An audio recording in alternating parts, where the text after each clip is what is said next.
Hey everybody, this is MD here, and I thought I'd make a kind of a quick tutorial on gun selection and how to practice while you're in the range.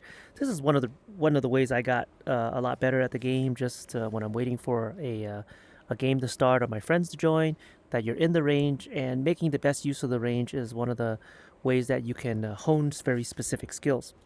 Now, there's two different loadouts which I typically use. One is LMG SMG, right, and the other one is a dual hunting rifle. The dual hunting rifles is really powerful, and I think that for horror, it is probably the best choice, just simply because its ability to do the penetrate capability, which means that you're actually doing damage to targets behind the one that you already hit. It's just way too powerful to ignore. So for horror, this is my setup. But for anything lower than horror, or some of the mutators, I tend to use SMG, LMG for two reasons. Number one, it is one of the best choices as far as stagger capability is concerned. So stagger is like when you hit the snowbreed and suddenly they kind of like stop for a second. They're kind of stunned a little bit, and that's really good for soloing. But also the kill speed is faster when the snowbreed doesn't have so much armor and so much life. So the fact that you can be able to just send bullets downrange so quickly allows you to be able to kill them very, very quickly, which means that on Nightmare and below, you're going to get higher kill counts by using this loadout. And this loadout really lends itself. Oops, sorry. This loadout really lends itself for horror because again, there's more health that the snowbreed have as well as more armor, and this kind of like really helps to nullify that. So practicing both of these. Oh, I should also mention my backup guns is always a dual auto shotgun. I mean, honestly, to a certain degree, like this is as close to cheating as I'm gonna get. Is running two dual auto shotgun. They're just extremely powerful. They serve a very similar purpose to dual rifles, but in many cases, dual rifles doesn't have a very good stun ability, where this kills and does stun really well. The only downside, obviously, when you're running this many, is the fact that you have to manage your ammo. So you have to be mindful of that. And maybe we'll get into that a little bit as well too. So as far as loadout is concerned, what I would recommend learning is LMG, SMG, and then also dual rifle. Now, one of the things you notice is like, well, why are you running two guns simultaneously? Like, you can just run one gun, and it's totally fine. Like, you can do that, and if you're very good at it and you're railing headshots, I think that one gun is a really fine way to go.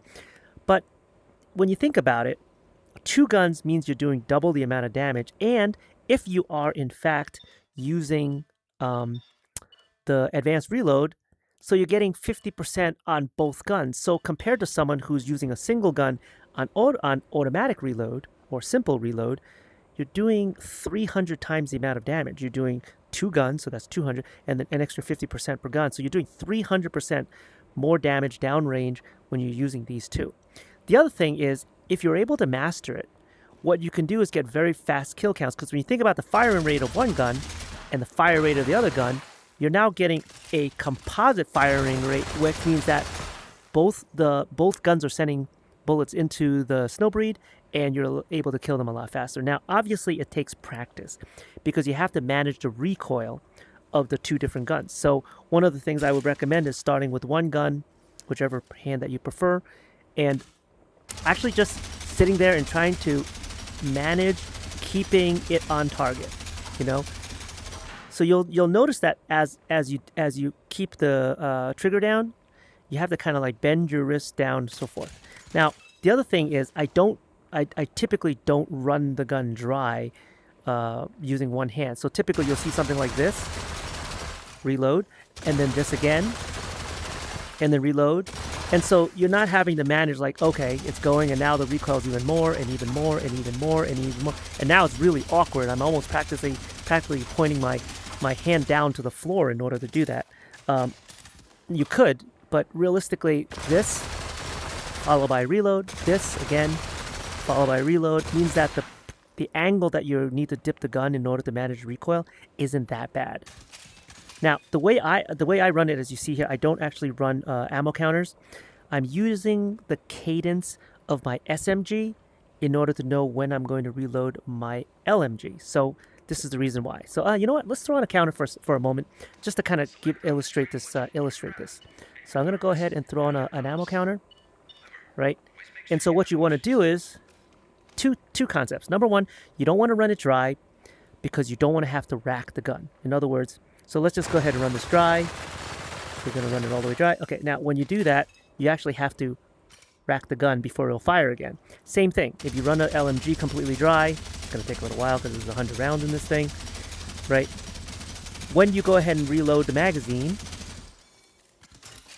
you have to rack, otherwise it won't fire. But if you were to fire, say, halfway through or most of the way through, and then just reload it, you don't need to rack. You just start firing it because there's already one in the chamber in order to start the automatic cycle. Now, so what I was talking about is the cadence is by running this, okay, so that it's down close to zero, okay, I know that it's going to take it's going to take 4 times of reloading the SMG before I need to reload the LMG. So this helps me to just kind of understand that, oh, okay, this is the 4th time, I'm going to reload it, and then I don't have to rack again. So in other words, I kind of memorize the amount of times it takes to run the SMG mostly dry. Again, I'm not running the SMG dry in itself, but just like 1, 2, 3, yep. Okay, so, and then I reload, 1, 2, 3, yep. Okay, reload, 1, 2, 3, yep. Okay, so now I'm like, so you kind of like get that I'm down to like a single digit on the SMG, and then I kind of pair it with this. 1, 3, yep. Okay, reload, 1, 2, 3, yep. Reload. 1, 2, 3, yep, reload, 1, 2, 3, and then here I'm going to go ahead and reload both guns. That way I never run either one dry, and so I don't have to rack. Now, every once in a while you're going to run it dry, you're going to have to rack, so it's something that's worth practicing as well too. So like if you run this dry, you know, you're just going to have to practice that. If you do happen to run it dry, you have to be able to rack it. So rack. So now, one of the things I wanted to demonstrate is how to rack on something like the SMG. So for a lot of the guns, all you need to do is press the X button, and then this bolt here will rack by itself. So, but the SMG, as well as a couple of other ones, you actually have to rack the bolt. Now, there is a specific technique to this. On the one hand, you can take it and pull it back. So that's one way of doing it. But what I recommend is grabbing it and pushing forward and pulling back at the same time.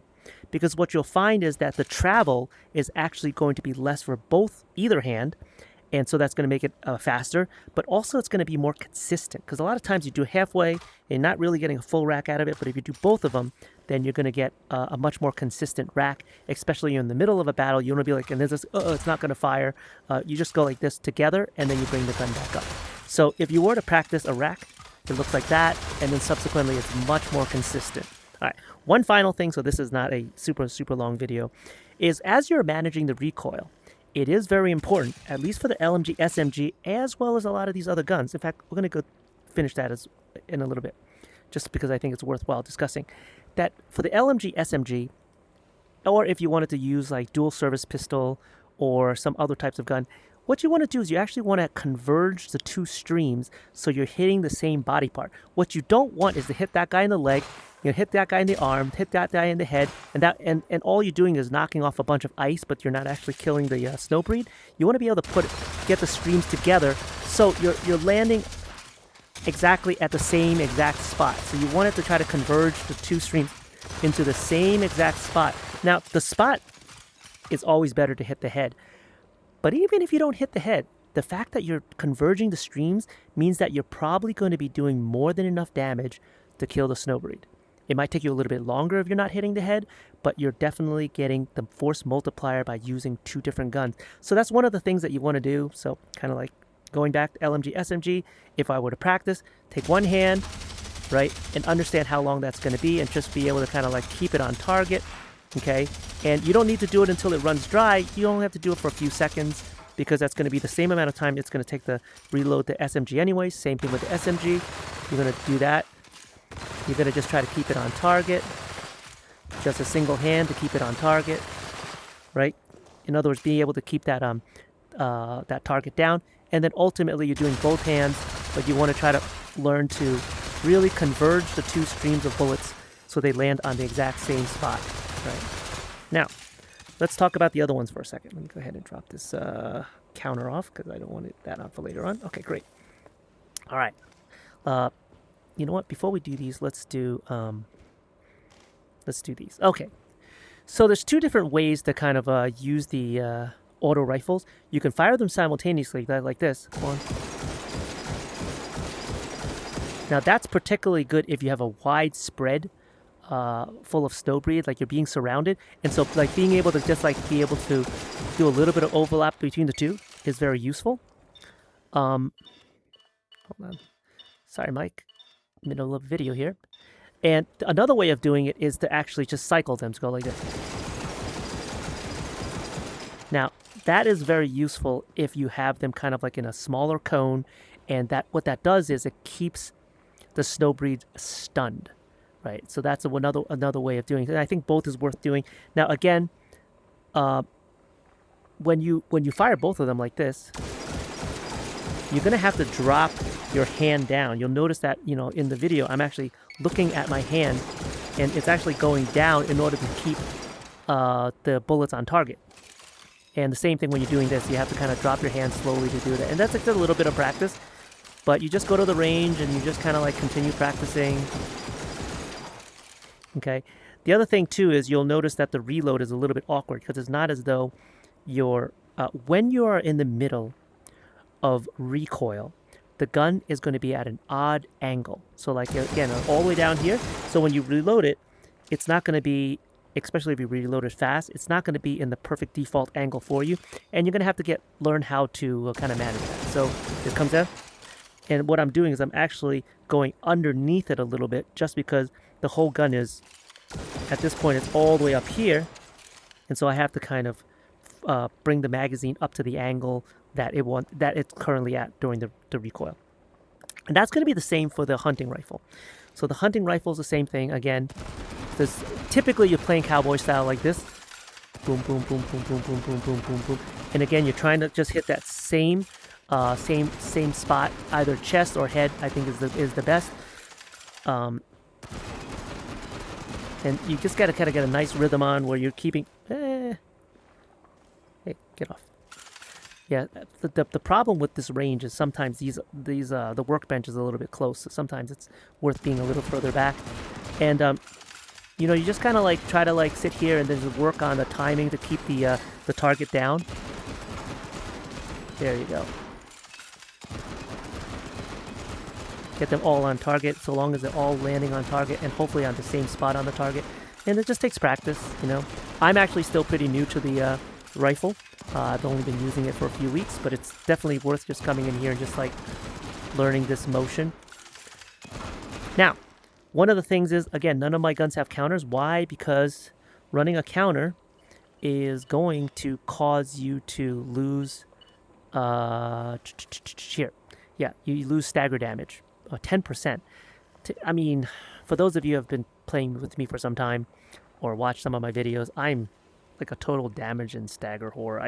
I want to have a gun that's just going to do the most amount of damage, and I really don't want to lose any on the counter or laser sights. Quite frankly, I don't think you need them. The very fact that each one of these are tracer shots means that you probably don't need a laser, and if you wanted to just use the optics are really, really good. You can land first shot almost 100% of the time, and like I don't think a laser is really that helpful, and I certainly wouldn't want to lose 10% from it. So subsequently, I don't run either one of those, but I think what it is helpful is just learning, just take the time to practice so where the bullets are landing and how much time it takes to get back from the recoil. What you can do is count. So if I'm sitting here, I'm going 1, 2, 3, 4, 5, 6, 7, 8, 9, 10, and then just reload 1, 2, 3, 4, 5. So I'm doing that in my head. Obviously, if you've watched my videos, I'm not sitting there counting. But the same thing, what I'm doing here is I'm just going 1, 2, 3, 1, 2, 3, 4. And I know it's roughly about a count of 4, and you have to do that 4 times before you need to reload the LMG. And so using cadence and the little simple counting really helps. Now these you get 20 rounds per shot per magazine. So a lot of times what I do with this is if I'm running them simultaneously, I'm going to count to 7, and then another 7, and then I do 6 or 5 depending on how I feel, and then reload. Again, you do this because you don't want to have to rack. And then, again, this is one of those, if you rack, you could use, you both pull and push using both hands, give you a nice consistent rack.